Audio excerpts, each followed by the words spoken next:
बहुत स्वागत है आप सभी का। प्राइम न्यूज देख रहे हैं आप। मैं हूं आपके साथ सिमरन पटेल। बुलेटिन की शुरुआत करेंगे। उत्तराखंड के धराली में ऑपरेशन जिंदगी लगातार जारी है और अब तक 700 लोगों का रेस्क्यू किया गया है। ये बड़ी जानकारी आपके टीवी स्क्रीन पर। ऑपरेशन जिंदगी लगातार जारी है। 700 लोगों को रेस्क्यू किया गया है। 8 जवान समेत 250 लोगों की तलाश लगातार जारी है। ये बड़ी जानकारी आपके टीवी स्क्रीन पर। लगातार रेस्क्यू किया जा रहा है। राहत बचाव कार्य में तेजी लाई गई है और जो आंकड़े अभी तक निकलकर सामने आए हैं, 700 लोगों को रेस्क्यू कर लिया गया है और बचे हुए लोगों का लगातार रेस्क्यू जारी है। हालांकि देखिए, मौसम खराब होने की वजह से रेस्क्यू में तमाम तरह की दिक्कतें भी सामने आ रही हैं, लेकिन ऑपरेशन जिंदगी के तहत लगातार टीमें लगी हुई हैं। 700 लोगों को सुरक्षित रेस्क्यू कर लिया गया है। 8 जवान समेत 250 लोगों को अभी लापता बताए जा रहे हैं। तलाश लगातार जारी है और सीएम धामी खुद पल पल की अपडेट ले रहे हैं। अधिकारियों के साथ सीएम लगातार बैठक कर रहे हैं और बैठक में रूपरेखा भी तैयार की जा रही है। ये देखिए तस्वीरें आपकी टीवी स्क्रीन पर। आपको बता दें, हेलीकॉप्टर के जरिए रेस्क्यू भी किया जा रहा है। लोगों को सुरक्षित बचाने की कोशिश जो है लगातार टीमों की तरफ से की जा रही है और आज भी जो सुबह तक आंकड़े निकलकर सामने आए हैं, 100 से ज्यादा लोगों को आज भी रेस्क्यू किया गया है। तो कुल आंकड़े 700 अभी तक बताए जा रहे हैं। 700 लोगों को रेस्क्यू कर लिया गया है। हालांकि जो लोग गंभीर रूप से घायल बताए जा रहे हैं, उनका इलाज भी अस्पताल में चल रहा है। हेलीकॉप्टर के जरिए लोगों का रेस्क्यू लगातार जारी है। ये तस्वीरें आपकी टीवी स्क्रीन पर हम आपको दिखा रहे हैं और सीएम धामी की तरफ से साफ तौर पर कहा गया है कि रेस्क्यू में और तेजी लाई जाए। बीते दिन भी सीएम धामी अधिकारियों के साथ बैठक करते हुए नजर आ रहे थे और इस बैठक में निर्देश भी सीएम धामी की तरफ से जारी किया गया है।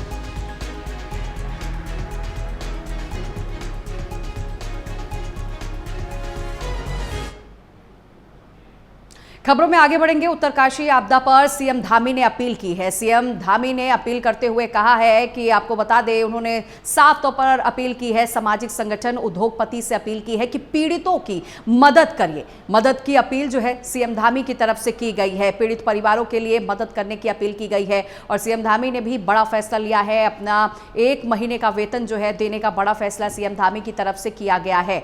ये जानकारी देखिए आपके टीवी स्क्रीन पर और ये जो आप तस्वीर देख पा रहे हैं, हाई लेवल मीटिंग जो है बीते दिन सीएम धामी की तरफ से किया गया है। जिस तरह उत्तरकाशी में आपदा आई है, आपदा से निपटने के लिए हर कोशिश जो है सरकार की तरफ से की जा रही है। सीएम धामी ने लोगों से अपील भी की है।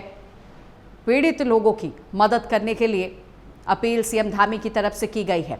हालांकि लोगों का रेस्क्यू जो है लगातार जारी है। रेस्क्यू ऑपरेशन लगातार चल रहा है। आईटीबीपी का रेस्क्यू ऑपरेशन लगातार जारी है। उत्तरकाशी के धराली में बादल फटने से भारी तबाही मची।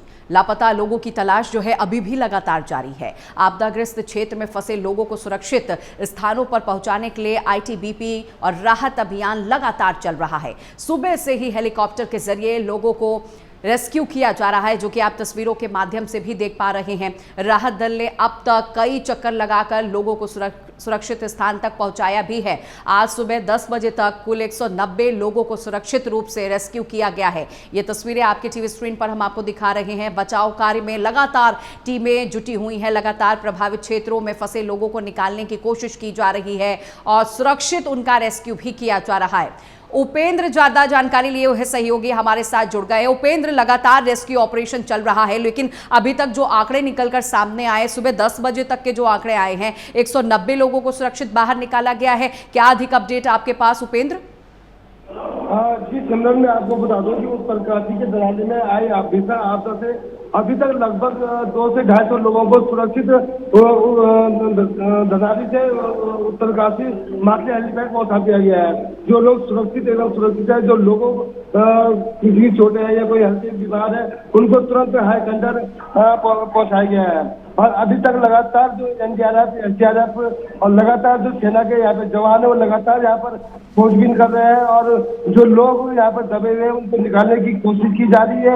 और लगातार माननीय मुख्यमंत्री जी भी निर्देश कर रहे हैं कि जो लोग वहाँ पर अभी फंसे उन्हें सुरक्षित स्थान पर जल्द से जल्द पहुँचा जाए। जी बिल्कुल उपेंद्र, आप ये भी जानकारी देखिए निकल कर सामने आ रही है कि सीएम धामी खुद लगातार बैठकें कर रहे हैं और राहत बचाव कार्य में किस तरह और तेजी लाया जाए इसे लेकर चर्चा करते हुए भी अधिकारियों से नजर आ रहे हैं। और एक अपील सीएम धामी की तरफ से की गई है कि पीड़ित लोगों की मदद करने के लिए लोग आगे आए। जिस समय में आपको बता दूं कि माननीय मुख्यमंत्री जी ने लोगों से अपील करी है कि जितना हो सके बाढ़ की मदद की जाए और जो लोग कहीं पर फंसे हुए हैं उनकी सुरक्षा की जाए और उन लोगों के रहने के लिए और जो लोकल लोग हैं उनको जो बाहर से यात्री फंसे हुए हैं उनकी व्यवस्था की जाए और किसी तरह से भी जो बाहर से यहाँ पर यात्री आए हैं उनको किस तरह की दिक्कतों का सामना न करना पड़े। लेकिन उपेंद्र, मौसम कहीं ना कहीं बाधा डाल रहा है, देखने को भी मिल रहा है कि मौसम की वजह से रेस्क्यू जो है सही ढंग से नहीं हो पा रहा है। यही वजह हेलीकॉप्टर की मदद ली जा रही है, हेलीकॉप्टर से अब रेस्क्यू किया जा रहा है। कहीं जो बारिश है वो यहाँ पर रात कार्य में बाधा पड़ रही है, लेकिन सेना के जो जवान है, एसडीआरएफ जवान है और जो यहाँ के लोकल जो लोग हैं वो सभी लोग यहाँ पर अपनों को ढूंढने पे लगे हुए हैं और लगातार सेना के साथ और एसडीआरएफ के साथ प्रशासन के साथ बराबर करने से करना मिलाकर यहाँ पर रेस्क्यू का जो कार्य चल रहा है उसमें अपना हाथ बढ़ा रहे हैं और पूरी मदद के साथ यहाँ पर अपना कार्य कर रहे हैं। ठीक है उपेंद्र, बहुत शुक्रिया आपका जानकारी देने के लिए।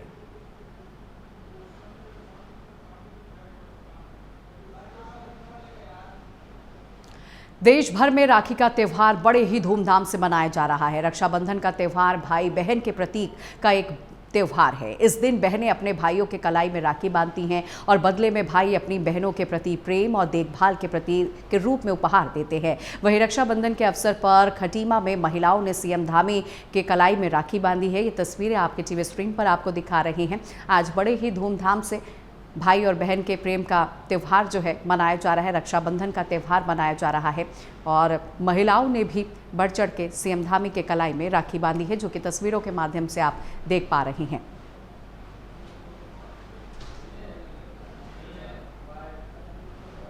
स्वतंत्रता दिवस पर मसूरी में बीजेपी मंडल ने 12 से 15 अगस्त तक घर घर प्रतिष्ठान तिरंगा फहराने का संकल्प लिया है और इसके लिए 13 अगस्त को ये फैसला लिया गया है। 13 अगस्त से 14 अगस्त तक ये तिरंगा यात्रा निकाली जाएगी।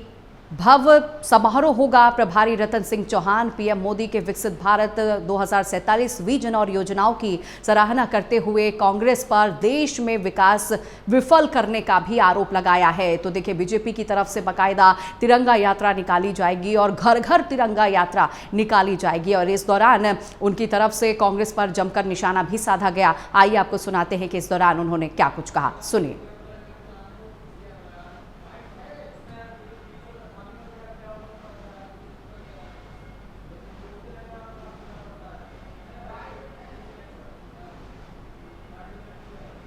तो 13 अगस्त को निकाली जाएगी। भारतीय जनता पार्टी महानगर के अंतर्गत जो मसूरी मंडल है, उस मंडल में हर घर तिरंगा यात्रा को लेकर एक बहुत ही सुंदर मूसलाधार बारिश के बीच में रजत अग्रवाल जी ने एक बैठक का आयोजन किया। इस बैठक में मुझे मंडल के प्रभारी के रूप में आने का सौभाग्य मिला। मैं आपके माध्यम से पूरे क्षेत्र की जनता को, कार्यकर्ताओं को बताना चाह रहा हूँ कि भारतीय जनता पार्टी एक सेवा ही संगठन के अंतर्गत काम करती है और भारतीय जनता पार्टी का एक एक कार्यकर्ता 24 घंटे 12 महीने 365 दिन समाज के बीच में रह के, जनता के बीच में रह के, समाज के हितों के। और सुनील ज्यादा जानकारी लिए हुए सहयोगी हमारे साथ फोन लाइन पर जुड़ गए हैं। सुनील, अब कई राज्यों में तिरंगा यात्रा निकाली जाएगी, लेकिन बात अगर उत्तराखंड की जाए तो बीजेपी की तरफ से भव्य तरीके से तिरंगा यात्रा निकाली जाएगी। इसे लेकर क्या कुछ तैयारी चल रही है?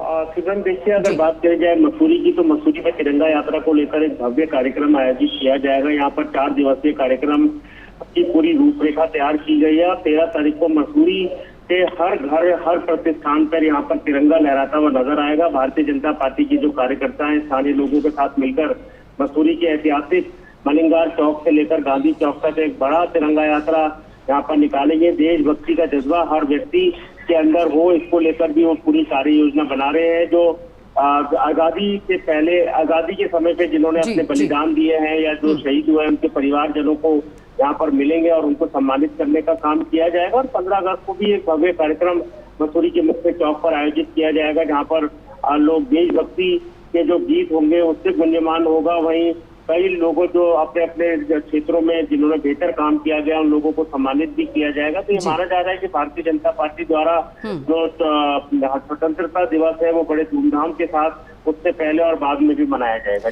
लेकिन सुनील, ये भी जानकारी दीजिएगा, जिस तरह देखिए मूसलाधार बारिश लगातार हो रही है, ऐसे में बारिश की वजह से चारों तरफ जल भराव की स्थिति देखने को मिल रही है, पहाड़ों से लेकर मैदानों तक बारिश ही बारिश नजर आ रही है। ऐसे में किन किन मार्गों से ये तिरंगा यात्रा निकाली जाएगी? सिमरन, देखिए, अगर जैसे मैंने पहले बताया कि प्रशासन और बीजेपी ने इस चीज को तय किया गया, जैसे कि भारी बारिश यहाँ पर अनुमान लगाया जा रहा है कि भारी बारिश हो सकती है और किसी प्रकार की छात्र छात्राओं और स्थानीय लोगों को दिक्कत ना हो। ऐसे में मसूरी का जो मुख्य मार्ग है मलिंगार से होते हुए या घंटाघर पहुंचेगा और घंटाघर से माल रोड होते हुए गांधी चौक पहुंचेगा। तो ये जो सिंपल मार्ग है और ऐसे में किसी प्रकार की दिक्कत ना है। बारिश कहीं ना कहीं खलल डाल सकती है, परंतु उसके लेकर भी यहाँ पर प्रशासन तैयारी कर रहा है। जी ठीक है सुनील, बहुत शुक्रिया आपका जानकारी देने के लिए। खबरों में आगे बढ़ेंगे। हरिद्वार के पिरान कलियर में साबिर पार्क में सालाना उर्स मेले की तैयारी काफी तेजी से चल रही है। 24 अगस्त को चांद दिखाई देने के बाद ये आगाज हो जाएगा। एडीएम पीआर चौहान और एसपी देहात शेखर चंद्र ने अधिकारियों के साथ मिलकर मेला क्षेत्र का निरीक्षण भी किया है। नालों की सफाई, पानी, पार्किंग, बिजली, सुरक्षा के इंतजाम समय पर पूरा करने के निर्देश भी जारी किए गए हैं। प्रशासन ने कहा कि उर्स से पहले सभी व्यवस्थाएं जो है दुरुस्त होनी चाहिए। इसे लेकर देखिए जायजा लेते हुए भी नजर आए हैं। हालांकि जानकारी आपको ये दे दें कि 24 अगस्त को जब चांद दिखेगा तो इसका आयोजन किया जाएगा, भव्य तरीके से उर्स मनाया जाएगा, लेकिन उससे पहले अधिकारियों द्वारा निरीक्षण किया गया है। प्रशासन ने कहा कि उर्स से पहले व्यवस्थाएं जो है पूरी तरह से दुरुस्त होनी चाहिए।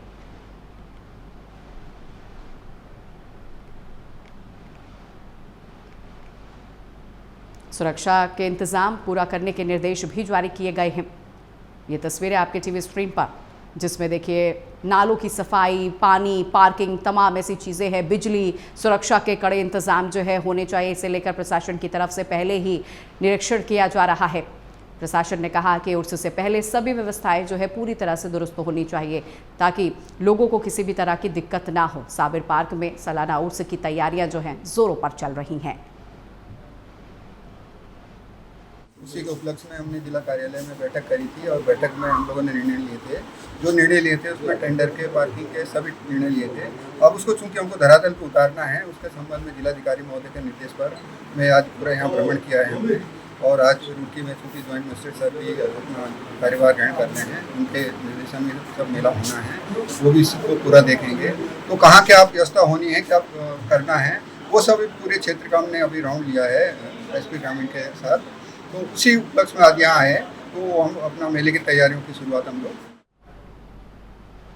खबरों में आगे बढ़ेंगे। खबर चमोली से है। चमोली जनपद के भनेर पानी के पास अवरुद्ध बद्रीनाथ नेशनल हाईवे पैदल यात्रियों के लिए खुल गया है। NHDCL की मशीनों और टेक्निकल स्टाफ की कड़ी मेहनत के बाद फिलहाल बद्रीनाथ नेशनल हाईवे पर पैदल आवाजाही सुचारू रूप से शुरू हो चुकी है। देर रात बारिश से एक बार फिर से यहाँ कई बोल्डर जो है गिरे हुए नजर आए, जिसके कारण मार्ग जो है वो पूरी तरह से बाधित हो गया और हाईवे खोलने का इंतज़ार जो है तीर्थयात्री लगातार कर रहे थे। और जैसे ही लोगों को इसकी सूचना मिली, लोग जो है काफ़ी उत्साहित हुए भी नज़र आए हैं।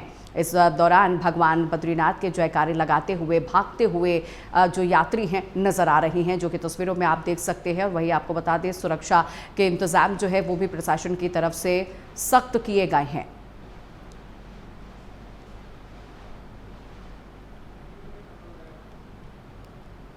बद्रीनाथ नेशनल हाईवे लैंडस्लाइड की वजह से बंद हुआ था, लेकिन उसके बाद जेसीबी की मदद से मलबे को हटाया गया, जिसके बाद पैदल मार्ग जो है सुचारू रूप से फिर से शुरू हुआ।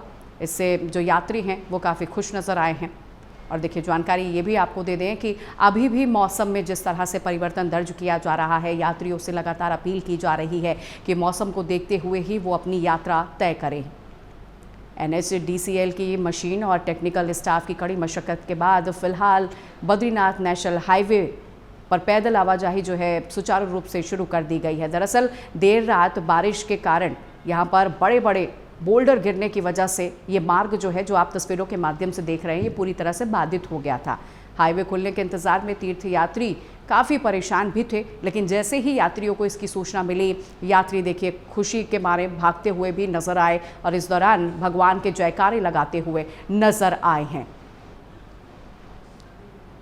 और ज़्यादा जानकारी ली हुई है संजय कुंवर, हमारे सहयोगी हमारे साथ जुड़ गए हैं। संजय, लगातार हम देख रहे हैं बारिश जो है कई तरह की आफतें लेकर आ रही है, चारधाम यात्रा चल रही है, लेकिन जिस तरह तस्वीरें लैंडस्लाइड की निकलकर सामने आ रही है, मार्ग बाधित हो रहे हैं, इससे यात्री काफ़ी परेशान हो रहे हैं। संजय।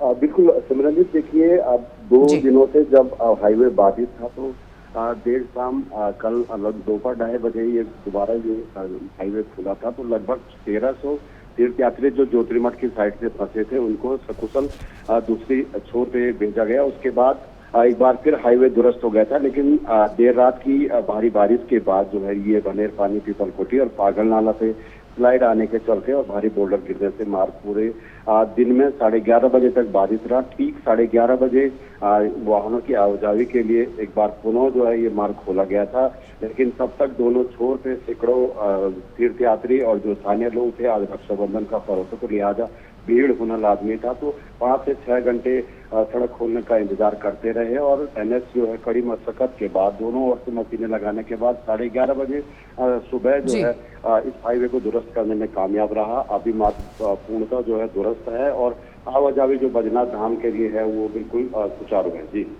लेकिन संजय, ये भी मुझे जानकारी दीजिएगा, हालांकि देखिए यात्री जो है वो काफ़ी परेशान थे क्योंकि ये मार्ग जो है पूरी तरह से बाधित हो गया था, बड़े बड़े बोल्डर यहाँ पर गिरे हुए थे। हालांकि सभी मलबे को हटाया गया जेसीबी की मदद से। क्या कोई और एडवाइजरी यात्रियों के लिए जारी की गई है क्या? क्योंकि मौसम विभाग ने पहले ही चेताया है कि 48 घंटे जो है काफ़ी अहम रहने वाले उत्तराखंड के लिए, तेज बारिश दर्ज की जाएगी।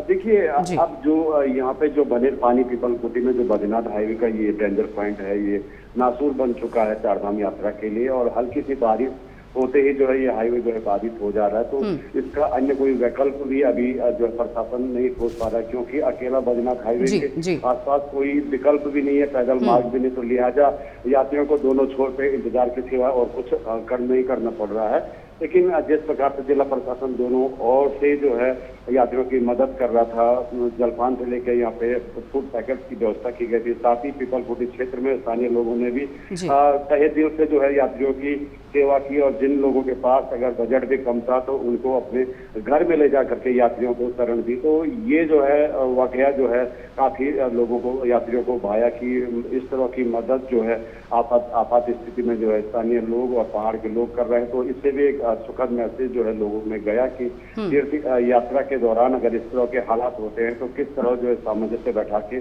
प्रशासन को मदद की जाएगी। ठीक है संजय, बहुत शुक्रिया करूंगी आपका जानकारी देने के लिए।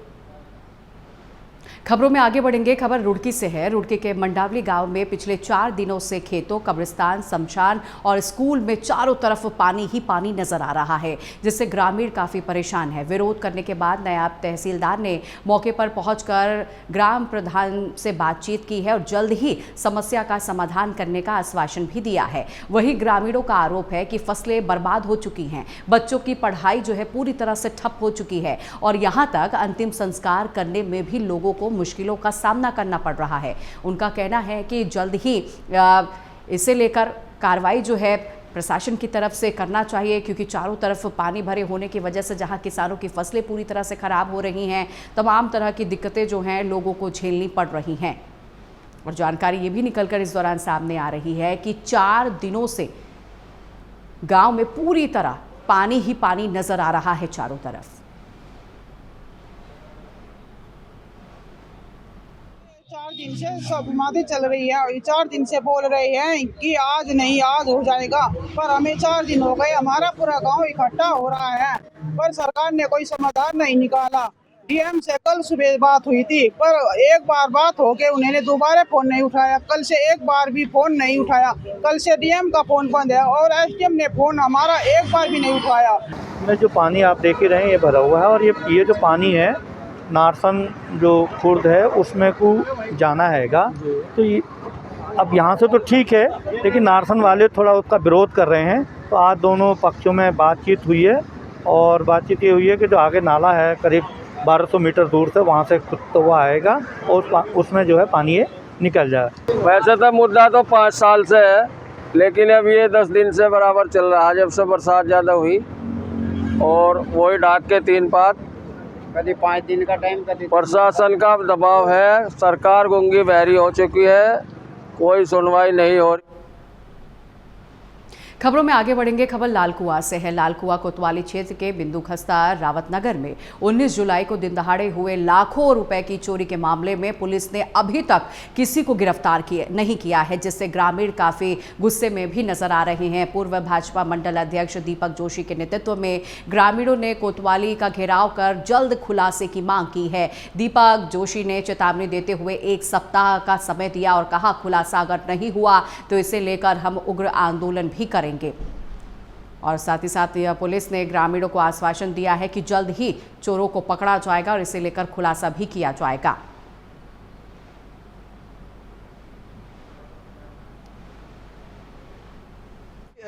लास्ट 19 जुलाई को हमारे घर में अराउंड 12:30 से 2:30 के बीच में चोरी हुई और उससे पहले भी कई घटनाएं ऐसी हो चुकी है। हमारे नियर बाय में अराउंड 3 पॉइंट कुछ किलोमीटर पे एक लेडी है, वो भी सिंगल लेडी घर पर रहती है, तो उनका 2 महीने से ऊपर उनका हो गया, उनका भी कुछ अभी तक कुछ रिजल्ट मिला नहीं है। बाकी हम भी डेली बेसिस पे हम पुलिस के पास भी जा रहे हैं, थाने में आ रहे हैं, चौकी में जा रहे हैं, बट अभी तक हमें कोई रिजल्ट नहीं मिला है। हमारा भी पिछले 19 तारीख से आज आपके सामने आज जितनी भी तारीख है सब काफ़ी परेशान हैं घर के। रुड़की के रनसूरा गांव में शनिवार सुबह 4 बजे एक मगरमच्छ देखने को मिला, जिससे ग्रामीण जो है वो काफ़ी डरे सहमे नजर आए। मगरमच्छ ग्रामीण के घर में घुस गया, जिससे ग्रामीणों में अफरा तफरी का माहौल मच गया। मगरमच्छ को देखते ही परिवार जो है भागकर अपनी जान बचाया। वहीं शोर सुनकर आसपास के लोग भी मौके पर पहुंचे तो वहां हड़कंप मच गया। घटना की सूचना मिलते ही वन विभाग की टीम मौके पर पहुंची। टीम ने मौके पर पहुंचकर घंटों कड़ी मशक्कत करने के बाद मगरमच्छ को पकड़ लिया। बताया जा रहा है कि मगरमच्छ पास के ही नाले या नदी से भटककर गांव में पहुंचा था। ये वीडियो आपके टीवी स्क्रीन पर हम आपको दिखा रहे हैं, जहां देखिए घर में मगरमच्छ किस तरह घुस गया और जैसे ही परिवारजनों ने इस मगरमच्छ को देखा, काफी डरे सहमे हुए परिवारजन जो है वो नजर आए। और फिलहाल इस बुलेटिन में बस इतना ही। नमस्कार।